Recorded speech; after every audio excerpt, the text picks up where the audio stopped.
Ini tanah kita. Orang masuk cara haram, report polis, polis keluar. Kena jelas, betul tak? Menteri Besar di negeri saya ni pula, Selangor ni, dia kata apa pasal apa?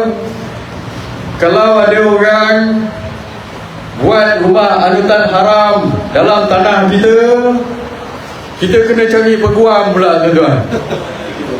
Apa benda cerita ni, betul tak? Dah kita nak cari peguam, kena bayar lawyer lagi, betul? Apa pengajaran yang kita nak bagi tahu kepada orang-orang yang melanggar undang-undang ini? Sebenarnya pada kita lah, kalau orang itu pergi pacak, contoh kita ada tanah, sekali orang masuk pergi pacak kemah dekat situ secara haram, macam mana kita nak pergi cari lawyer ke apa ni? Sepatutnya dipermudahkan.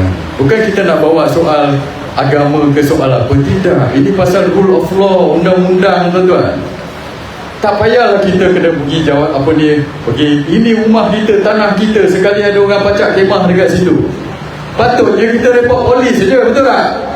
Report polis, polis ambil salinan report, pergilah bagi tahu orang itu keluar daripada kawasan itu, betul tak? Apa pasal pula kita nak pergi cari lawyer lah, pergi mahkamah lah? Ini tanah kita. Orang masuk cara haram, report polis, polis keluar. Kena jelas, betul tak? Itu je lah. Ini nak menyusahkan kita, memudahkan orang yang masuk haram. Ni buat apa? Tak masuk akal, betul tak, tuan-tuan? Tak masuk akal. Kali ni kalau buat macam ini, bukan saya nak cakap ini bukan sekadar berkenaan dengan agama itu ke agama ini, tidak. Ini semua agama lah. Kalau tuan-tuan buat surau masuk dalam tanah orang pun kita tak setuju, betul tak? Tuan-tuan kita buat masjid, buat surau, tanah tu orang itu punya, setuju ke tak? Tak setuju. Saya pun tak setuju, tuan-tuan. Bukan pasal agama ini, agama itu.